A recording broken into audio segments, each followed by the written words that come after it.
Si vous pensez que l'âge est une vérité gravée dans la pierre, Albert Einstein vous inviterait à regarder plus loin.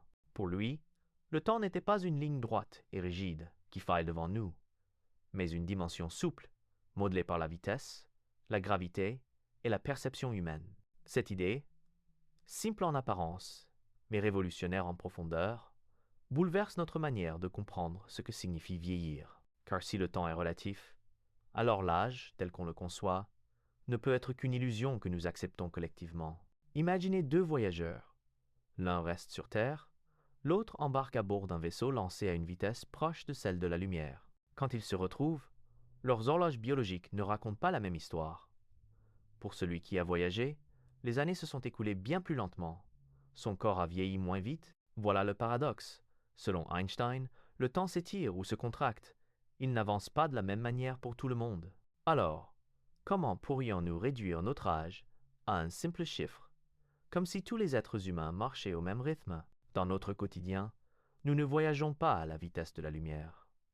Pourtant, nous faisons chaque jour l'expérience de cette relativité intime. Une heure d'attente dans une salle vide paraît interminable, tandis qu'une heure passée à rire avec un ami semble disparaître en un souffle. Le temps objectif est identique, mais notre ressenti, lui, est totalement différent. C'est ici que naît le paradoxe d'Einstein. Si le temps se vit différemment selon les contextes, alors l'âge, qui n'est qu'une accumulation de temps, se vit aussi de manière singulière. Cette vision remet en question la façon dont la société définit ce que nous devrions être à 20, 40 ou 60 ans. L'âge n'est pas seulement une donnée biologique, mais le reflet d'une expérience intérieure. Certains, à 50 ans, possèdent l'énergie, la curiosité et l'élan de leurs 20 ans. D'autres, au même âge, se sentent déjà prisonniers du poids des années, comme si le temps les avait écrasés plus vite. Einstein aurait souri à cette idée. Ce ne sont pas les chiffres qui comptent, mais la manière dont nous traversons les instants. Quand on comprend cela, une question se pose. Et si nous cessions de mesurer notre valeur par le nombre d'années écoulées? Et si nous commencions à vivre comme si le temps n'était pas une cage, mais un espace malléable que notre conscience peut modeler? Car au fond, l'âge n'est pas une sentence, c'est une interprétation. Et dans ce regard se cache peu être la clé d'une jeunesse qui ne s'éteint jamais vraiment. Chaque année, nous soufflons nos bougies, comme si ce simple rituel dictait ce que nous devons devenir. Un chiffre s'ajoute, et avec lui une avalanche de jugements implicites. Ce que nous devrions accomplir, comment nous devrions nous comporter, quelle image nous devrions refléter. Mais si l'on prend du recul, que représente vraiment cet âge que l'on inscrit sur nos papiers officiels? Rien de plus qu'une convention sociale, un accord tacite basé sur la rotation de la Terre et les pages d'un calendrier. Ce chiffre n'est pas votre essence. Il n'est qu'une mesure externe, une construction qui oublie ce que vous ressentez au plus profond de vous-même. Einstein nous rappelle que le temps lui-même n'est pas absolu. Alors, pourquoi traiterions-nous l'âge comme une vérité intangible?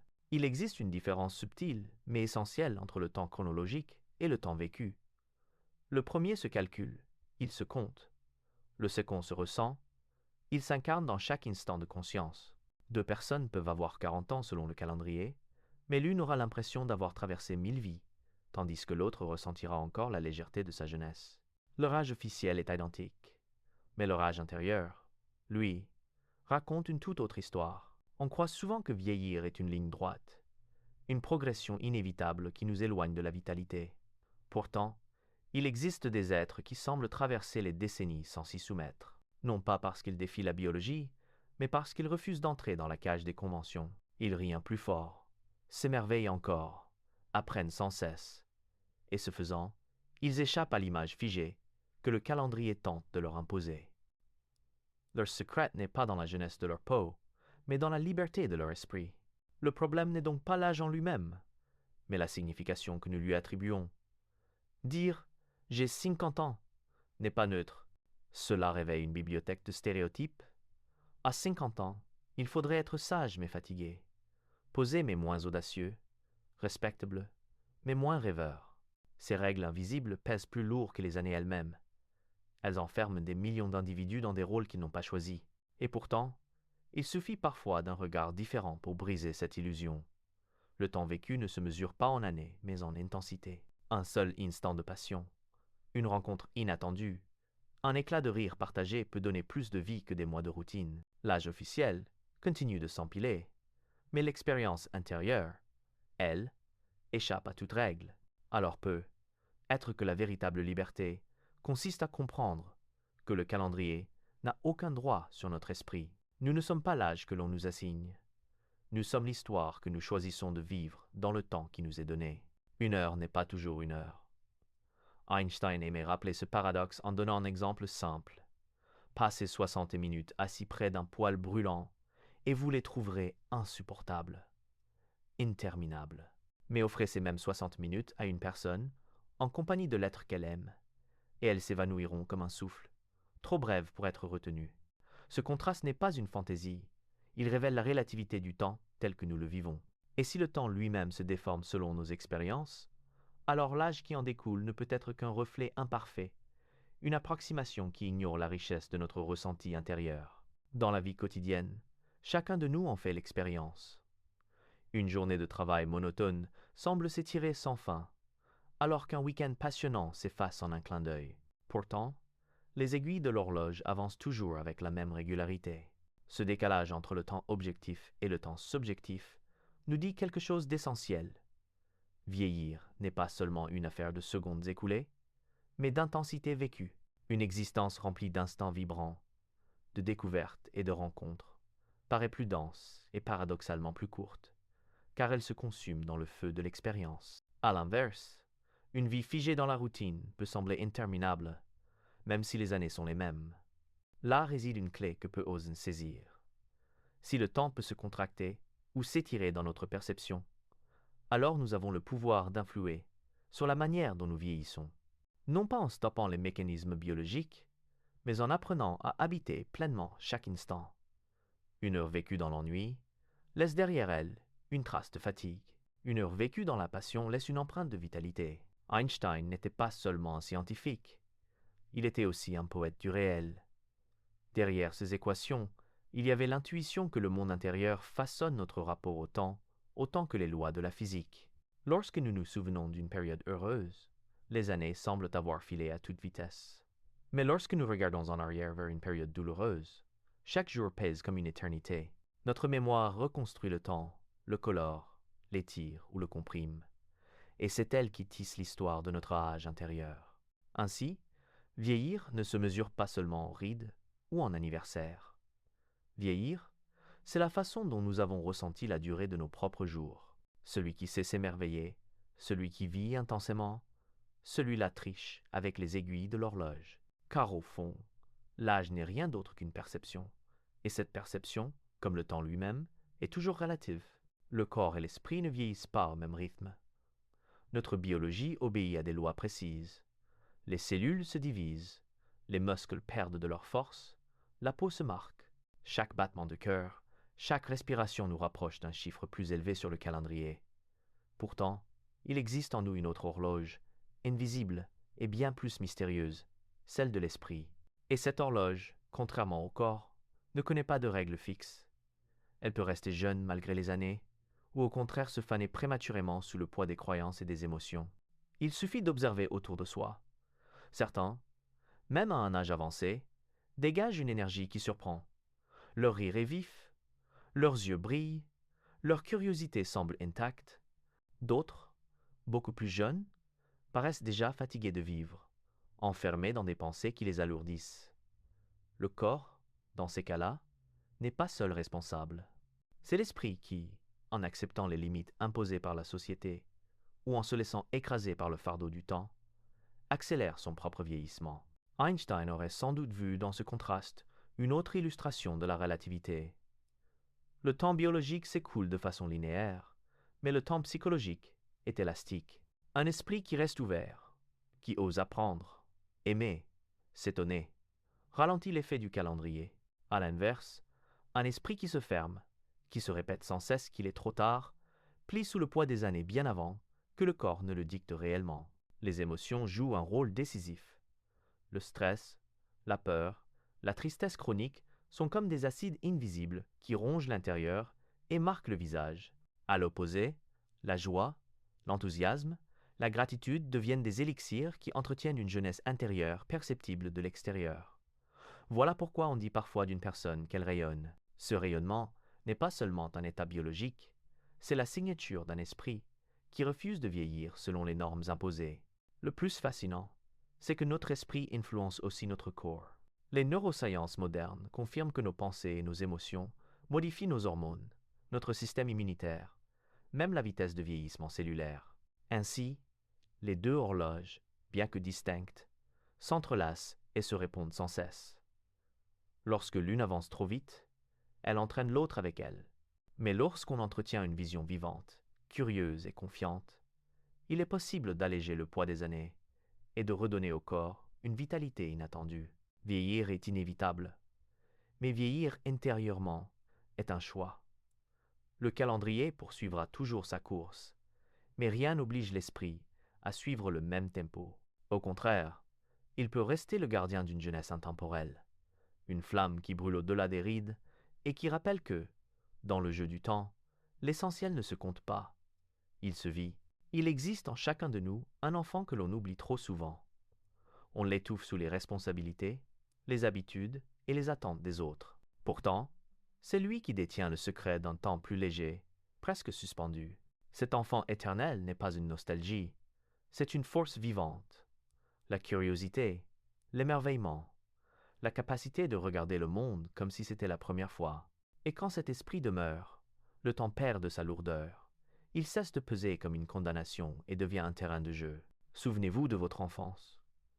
Une journée d'été pouvait sembler infinie, pleine d'aventures possibles, même si elle ne durait que quelques heures. Chaque détail comptait.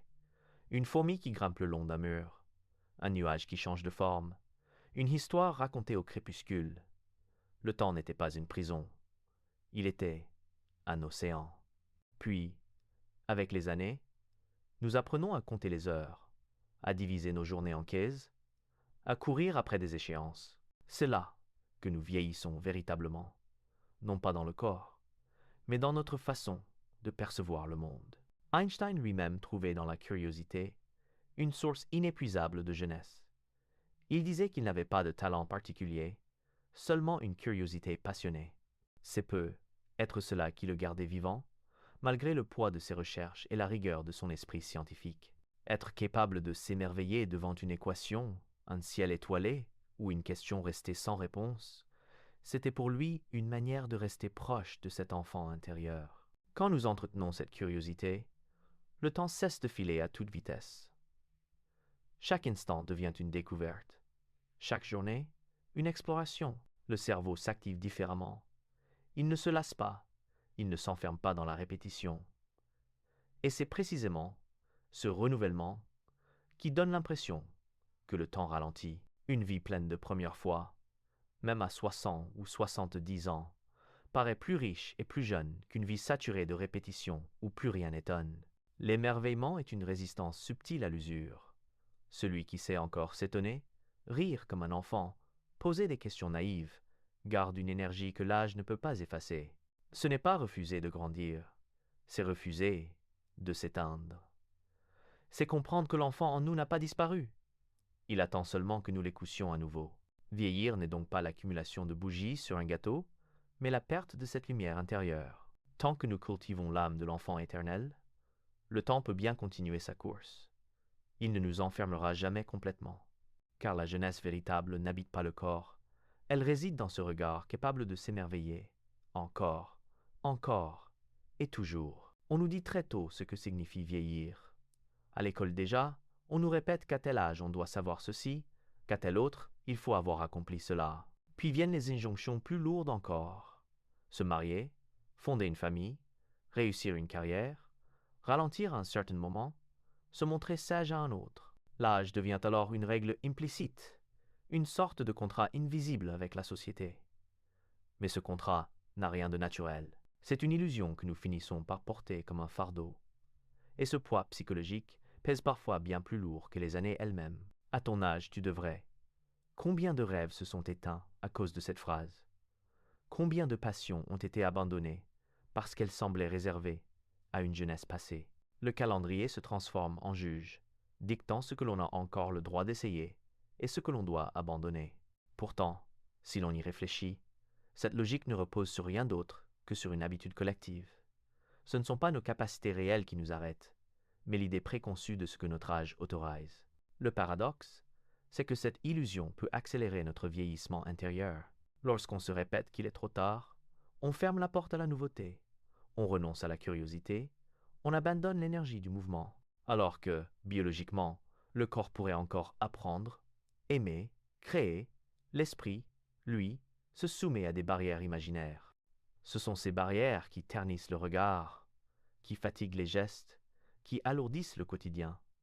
Il existe pourtant des êtres qui brisent ce cercle. On les appelle parfois hors du temps, car ils osent défier ces conventions. Ils apprennent à danser à 60 ans, reprennent des études à 70, tombent amoureux à 80. Ce ne sont pas des exceptions miraculeuses, ce sont simplement des personnes qui refusent de se laisser enfermer dans l'illusion sociale de l'âge. Et en se libérant de ce poids, elles semblent rajeunir, comme si la vie elle-même récompensait leur audace. Einstein disait que les idées préconçues sont plus difficiles à briser qu'un atome. Le poids psychologique des années en est la preuve. Nous nous accrochons à ces attentes collectives comme à une vérité, alors qu'elles ne sont qu'un mirage. Et ce mirage nous prive de la liberté de vivre pleinement. Le temps réel suit son cours, inévitable. Mais c'est notre interprétation qui détermine la qualité de notre voyage. Si nous cessons de plier sous les « tu devrais » et les « c'est trop tard », nous découvrons que l'âge n'est pas une frontière. C'est une toile blanche sur laquelle nous pouvons peindre à tout moment. Et c'est être là, le plus beau secret. Vieillir ne commence vraiment que le jour où nous acceptons de porter ce poids psychologique. Tant que nous refusons de le prendre, nous restons légers, libres et profondément vivants. Qu'est-ce que l'âge, sinon la somme de nos souvenirs? Nous ne disons pas seulement que nous avons 30, 50 ou 70 ans. Nous racontons une histoire faite d'instants, accumulés, de joie et de blessures, de réussite et de regrets. C'est la mémoire qui donne chair au temps, qui le structure en chapitres, qui nous fait dire que nous avons vécu longtemps, ou que tout est passé trop vite. Sans mémoire, le temps se réduirait à une succession d'instants présents sans fil conducteur. Et dans ce cas, que signifierait vieillir? Peut être rien. La mémoire est à la fois un trésor et un piège. Elle nous permet de construire notre identité, de nous rappeler qui nous sommes et d'où nous venons. Mais elle colore aussi notre perception du temps. Une période heureuse nous paraît courte quand nous la vivons, mais en nous y replongeant plus tard, elle brille comme une vaste lumière qui occupe une place immense dans notre récit personnel.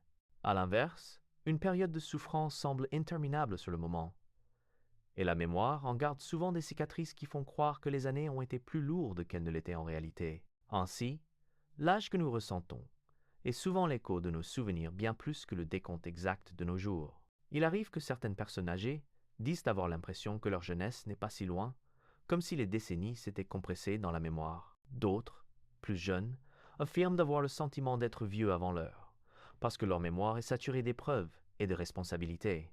Dans les deux cas, le temps biologique est le même, mais l'expérience mémorielle dessine une courbe différente. C'est pourquoi deux vies de durée identique peuvent sembler infiniment inégales quand on les regarde de l'intérieur. Einstein disait que le temps est une illusion, et la mémoire en est pour être la preuve la plus tangible. Ce n'est pas l'horloge qui décide de notre âge intérieur, mais la manière dont nous archivons nos instants. Effacer les souvenirs, et l'âge perd aussitôt sa substance. Imaginez une existence sans mémoire. Chaque jour serait neuf, sans passé auquel se comparer, sans futur à redouter. Nous ne pourrions plus dire si nous sommes jeunes ou vieux, car ces mots n'ont de sens que dans la continuité d'une histoire personnelle. Cela nous invite à une réflexion plus douce. Vieillir n'est pas seulement laisser le corps changer, c'est aussi choisir quels souvenirs nous portons et comment nous les interprétons. Un même événement peut être vu comme une perte ou comme une leçon, et cette interprétation influence la manière dont nous ressentons le passage du temps. Peut être que la véritable jeunesse se trouve dans l'art de garder une mémoire vivante, non pas saturée de regrets, mais emplie de gratitude. Car lorsque nos souvenirs nourrissent la lumière au lieu d'alourdir nos pas, le temps cesse d'être une menace et devient la preuve que nous avons vraiment vécu. Il existe un paradoxe que nous ressentons tous sans toujours le comprendre. Le seul temps qui nous appartient vraiment est celui que nous vivons maintenant. Le passé n'est plus qu'un souvenir. Le futur une projection incertaine. Mais le présent, lui, est une matière vivante, une éternité accessible à chaque respiration. Les traditions spirituelles l'ont répété depuis des siècles. Habiter pleinement l'instant est la clé pour dissoudre l'angoisse du temps qui passe. Et, d'une certaine manière, la science vient confirmer cette intuition. Einstein disait que la distinction entre passé, présent et futur n'est qu'une illusion, même si elle est tenace. Tout se déroule dans un continuum, et c'est notre conscience qui trace des frontières pour se repérer. Mais lorsque nous nous installons dans l'instant présent, ces frontières s'effacent. L'âge perd de sa rigidité, car nous ne sommes plus en train de compter les années. Nous sommes en train de vivre, un instant vécu pleinement, à la densité de toute une vie. La peur de vieillir naît souvent de la comparaison. Hier, j'étais plus jeune. Demain, je serai plus vieux. Mais dans le présent, il n'y a pas de comparaison passible. Il n'y a ni hier ni demain, seulement le flux pur de l'expérience. Un enfant qui joue ne pense pas à son âge. Il ne pense pas à demain. Il ne pense même pas au temps. Il s'oublie, et dans cet oubli, il touche une forme d'éternité. Ce n'est pas qu'il arrête de vieillir, mais le vieillissement cesse d'avoir de l'importance. La science nous montre que vivre dans l'instant modifie même notre physiologie. Le stress, qui naît toujours d'une anticipation du futur ou d'un regret du passé, diminue lorsque nous revenons à l'ici et maintenant. Le corps se détend, le cœur ralentit, le système immunitaire s'équilibre. C'est comme si le présent possédait en lui un pouvoir régénérant. Plus nous habitons cet état, plus nous semblons défier le calendrier. Il y a dans cette idée une promesse profonde. Si l'âge est une illusion du temps, et si le temps n'existe vraiment que dans le présent, alors il est possible de vivre en dehors de la peur qu'il inspire. Chaque instant, pleinement vécu, devient un refuge contre la fuite des années. Chaque respiration consciente rallonge notre vie, non pas en nombre d'années, mais en intensité d'existence. Le secret n'est donc pas de chercher l'éternité ailleurs, mais de la reconnaître dans l'instant qui est là, offert sans condition. Car dans le présent, nous ne sommes ni jeunes ni vieux, nous sommes simplement vivants. Et c'est peu, être là, dans ce battement de cœur silencieux, que se cache la véritable victoire sur le temps. Certains êtres donnent l'impression que le temps a oublié de poser ses mains sur eux. Leur visage peut porter les traces des années, mais leur présence, elle, semble intacte, vibrante, hors du calendrier. Ce sont des artistes, des penseurs, des sages qui, par leur manière de vivre, défient la logique commune de l'âge. Leur secret n'est pas un élixir de jeunesse, mais une relation différente au temps. Ils ne se plient pas au rythme imposé par la société. Ils ne laissent pas les chiffres dicter leurs valeurs. Ils choisissent de vivre autrement, et ce choix transforme la façon dont on les perçoit. Regardez certains peintres ou musiciens. À un âge où l'on attend d'eux qu'ils ralentissent, ils créent encore, avec la fougue d'un adolescent. Leur passion fait mentir le calendrier. Picasso, par exemple, travaillait chaque jour, comme s'il avait à peine commencé à découvrir son art. Sa curiosité et son audace ne se sont jamais taries, et c'est peu, être pour cela que même vieux, ils semblaient toujours neufs. Leur jeunesse ne se mesurait pas à leur peau, mais à leur capacité d'habiter le présent, sans se soucier du temps qui reste.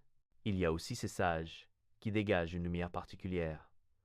Leur regard est calme, mais plein d'étincelles. Ils ont compris que l'âge n'est pas une barrière, mais une perspective. Plutôt que de se soumettre à l'idée qu'à 60 ou 80 ans la vie s'éteint, ils continuent de grandir intérieurement. Leurs rails deviennent alors des marques de voyage, non des signes de fin. Ils semblent habiter un autre calendrier, un calendrier invisible où les instants se mesurent en profondeur et non en durée. On pourrait croire qu'ils sont rares, presque exceptionnels, mais en réalité, chacun de nous a cette possibilité. La différence se trouve dans la manière dont on choisit de se relier au temps. La plupart pliant sous le poids des tu devrais et des anniversaires qui s'accumulent. Eux, au contraire, refusent d'y croire. Ils se lèvent chaque matin, comme si la vie commençait, non comme si elle se terminait. Ils se permettent encore d'essayer, de rire, d'apprendre, de tomber amoureux. Et c'est cela qui les rend intacts, lumineux, hors d'âge. Einstein disait que le temps est une illusion persistante. Ces êtres l'ont compris à leur manière. Ils ne cherchent pas à arrêter les aiguilles d'une horloge. ils choisissent de ne pas s'y enfermer. Et en faisant ce choix, ils offrent au monde une leçon silencieuse. Vieillir n'est pas une obligation, c'est une interprétation. Ceux qui vivent hors du calendrier ne nient pas le passage des années. Ils l'habitent avec une liberté telle que l'âge, soudain, perd toute importance. Einstein écrivait que « Le temps est une illusion, bien qu'elle soit tenace ». Cette phrase, que l'on cite souvent pour évoquer la relativité, dépasse le domaine scientifique. Elle vient toucher directement la manière dont nous concevons notre vie, notre âge et le poids des années. Si le temps n'est pas une donnée absolue, mais une construction de notre perception, alors vieillir tel que nous l'entendons n'est pas une réalité inévitable, mais une croyance. Le chiffre inscrit sur notre acte de naissance ne dit rien de la vitalité de notre esprit, ni de la lumière intérieure que nous portons. Nous nous accrochons pourtant à ce chiffre comme à une vérité indiscutable. Nous célébrons les anniversaires en comptant les années. Nous jugeons nos choix en fonction de ce que notre âge autorise ou interdit. Nous craignons les décennies qui approchent, comme si elles marquaient des frontières irréversibles. Et ce faisant, nous oublions que le temps est avant tout un regard. Ce que nous appelons vieillir n'est souvent que l'accumulation de croyances collectives, un récit que nous acceptons de répéter. Mais si l'âge est une illusion, nous avons le pouvoir de la traverser. Il ne s'agit pas de nier la biologie, ni de refuser les transformations naturelles du corps, mais de comprendre que la véritable jeunesse n'est pas dans la chair, mais dans l'esprit. C'est la curiosité qui maintient vivant, c'est l'émerveillement qui garde le regard clair, c'est la liberté intérieure qui allège le poids des années. Et cette jeunesse-là, aucune horloge ne peut la voler. Appliquer la sagesse d'Einstein, c'est cesser de se définir par le temps qui passe et commencer à se définir par l'intensité de ce que nous vivons, c'est accepter que chaque instant pleinement habité vaut davantage que des années comptées avec angoisse. C'est voir que la peur du vieillissement s'évanouit. Dès que l'on plonge dans le présent, là où ni passé ni futur ne peuvent nous emprisonner. Au fond, l'âge n'est qu'un décor, une toile de fond sur laquelle se dessine notre existence. Ce qui compte, ce n'est pas le nombre des saisons, mais la manière dont nous les traversons. Les rites deviennent alors des marques de voyage, non des rappels de fin. Les années ne sont plus des barreaux, mais des portes, et chacune ouvre sur une nouvelle possibilité de se découvrir. Être cela, la véritable victoire sur le temps. Comprendre que nous ne sommes pas condamnés à vieillir comme la société l'entend, mais invités à vivre, comme si chaque jour était une première fois. Alors l'illusion se dévoile, et derrière elle, il ne reste qu'une évidence simple et lumineuse. Le plus bel âge n'est pas inscrit sur un papier, il vit dans l'élan de notre esprit.